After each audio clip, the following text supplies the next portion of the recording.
किशोर और पिद्दी दो भाई बहन थे। पिद्दी बहुत खर्चीले स्वभाव की थी। वो जितना कमाती अपने ऐशो आराम में पैसे उड़ा दिया करती। लेकिन किशोर समझदार था, घर को साथ लेकर चलना जानता था। अपनी बहन के जितना कमाता तो नहीं था, लेकिन फिर भी वो किसी तरह घर का खर्च चला लेता था। एक दिन पिद्दी किशोर से कहती है, किशोर तुम थोड़ा ज्यादा क्यों नहीं कमाते? मेरे दोस्त रोज मेरा मजाक उड़ाते हैं। अरे बहन, मैं कोशिश तो कर रहा हूँ। अच्छा सुनो, अगले महीने रक्षाबंधन है, मुझे सोने का हार चाहिए, इससे कम कुछ भी ना लूंगी। अरे दिला दूंगा बहन। किशोर को पूरी रात नींद नहीं आती। उसके दिमाग में बस ये चल रहा था कि उसकी माली हालत इतनी बिगड़ चुकी है, अब वो सोने का हार कहाँ से लाएगा। अगले दिन किशोर सुबह सुबह घर से ये बोलकर निकल गया कि पिद्दी, मैं गांव से बाहर जा रहा हूँ, कुछ दिन घर नहीं आऊंगा। किशोर ने अपने काम के साथ साथ फेरी में कपड़े बेचने भी शुरू कर दिए, जिससे वो ज्यादा से ज्यादा पैसे कमा सके। रात में वो एक बिल्डिंग की चौकीदारी भी करने लगा। अपने काम से थोड़ा बहुत समय निकालकर बस कुछ घंटे की नींद ले पाता था। और कब वो कुछ दिन एक महीने में बदल गए और रक्षाबंधन भी आ गया, पता ही नहीं चला। लेकिन किशोर अभी तक घर वापस नहीं लौटा। जहां वो काम करता था, पिद्दी के नाम का गुल्लक रखा हुआ था। किशोर ने उस गुल्लक को फोड़ा और सारे पैसे इकट्ठा करके एक सोने का हार खरीद लिया। घर में पिद्दी किशोर का इंतजार कर रही थी।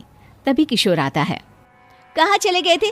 4 दिन का कहा था और 1 महीने से पता नहीं कहाँ गायब हो गए थे।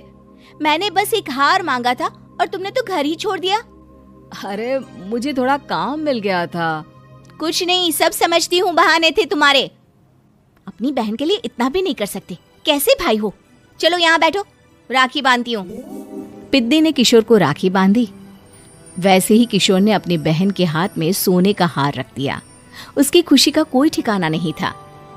वो मिठाई खिलाए बिना ही नेकलेस लेकर चली गई और शीशे के सामने अपने गले में हार रखकर देखने लगी।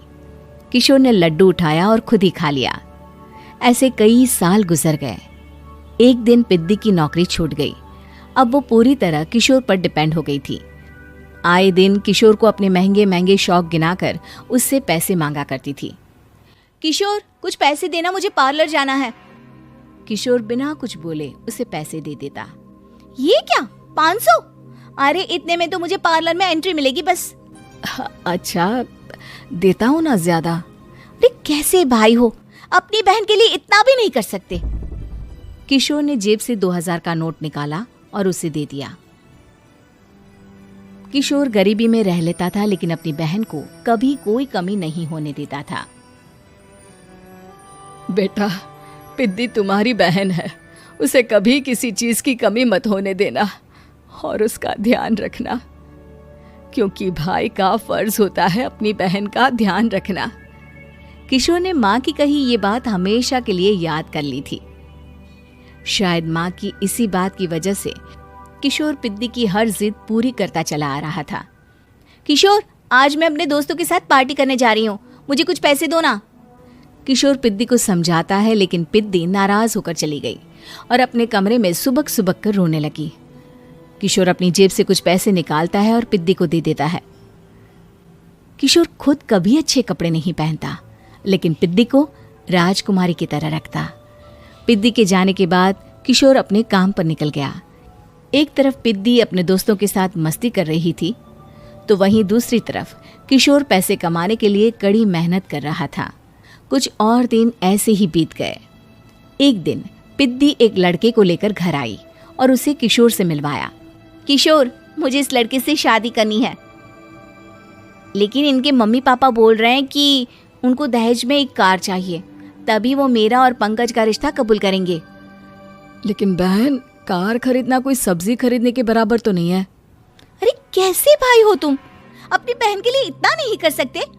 देखो, मैं ज्यादा इंतजार नहीं कर सकती, तुम्हें 1 साल में मेरे लिए कार खरीदनी ही होगी। अच्छा पंकज, एक काम करो, कल तुम अपने माता पिता को घर बुला लो, मैं उनसे तुम्हारे और पिद्दी के रिश्ते की बात कर लेता हूँ। अगले दिन किशोर के छोटे से घर में पंकज और उसके माता पिता आते हैं। बेटा, तुम्हारी बहन ने हमारी शर्त तो बता ही दी होगी। जी। बेटा तुम तो इतने छोटे घर में रहते हो, दहेज कहाँ से लाओगे? मैं अपनी बहन की खुशी के लिए सब कुछ कर सकता हूँ। पंकज और पिद्दी का रिश्ता तय हो जाता है। किशोर अब अपनी क्षमता से 4 गुना ज्यादा काम करने लगता है। सुबह सबके घरों में न्यूज़पेपर फेंकता, दिन में मजदूरी करता और रात में चौकीदारी करता। खूब मेहनत करके किशोर ने अपनी बहन की शादी के लिए पैसे जुटा लिए। उसने अपनी बहन के लिए कार खरीद ली। जब वो पिद्दी के ससुराल वालों से मिलने गया तो उन्होंने किशोर से और पैसों की मांग की। इस बार किशोर हार चुका था। पिद्दी माफ करना, मैं तुम्हारी शादी उस लड़के से नहीं कर सकता। वो लालची लोग हैं, उन्हें सिर्फ पैसों से मतलब है। देखो किशोर, मैं पंकज से ही शादी करूंगी। क्योंकि पिद्दी ने तो किशोर की बात न मानने की जैसे कसम खा रखी थी। किशोर ने पंकज को घर बुलाया। पंकज, तुम अपने माता पिता को समझाते क्यों नहीं हो? भैया, वो हमारी शादी के लिए मान गए, मेरे लिए तो यही बहुत बड़ी बात है। हम एक काम कर सकते हैं, दहेज की रकम में से कुछ पैसे मैं आपको दे देता हूँ। अरे लेकिन समाज वाले क्या कहेंगे? अरे जब दुनिया को पता चलेगा तब ना। अच्छा, कुछ पैसे मैं अपने मालिक से कर्ज में ले लेता हूँ। कुछ पैसे पंकज देता है, कुछ वो कर्जा लेता है और अपनी उम्र भर की कमाई वो अपनी बहन की शादी में लगा देता है। आखिर में पंकज और पिद्दी की शादी हो जाती है। पिद्दी की विदाई के बाद किशोर बिल्कुल अकेला पड़ जाता है। अब उसका कमाने में भी मन नहीं लगता। उधारी वाले रोज घर में आकर बैठ जाते हैं। अरे किशोर, अब तो पिद्दी की शादी को 5 साल हो गए, अब तो हमारा पैसा लौटा दो।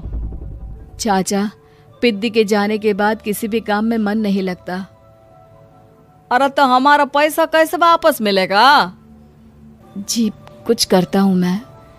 किशोर के ऊपर बहुत सा कर्जा चढ़ गया था, इसलिए उसने तय किया कि वो ये घर बेचकर सबके पैसे लौटा देगा। अगली सुबह शहर के किसी साहूकार को उसने अपना घर बेच दिया और सबके पैसे लौटा के वो गांव छोड़कर चला गया। पिद्दी ने शादी के बाद कभी अपने भाई का हाल तक नहीं पूछा। किशोर को फर्क नहीं पड़ता था। बस ससुराल में उसकी बहन खुश है, ये जानकर उसे खुद की खुशी मिलती थी और ये सोचकर कि उसने माँ से किया हुआ वादा पूरा कर दिया।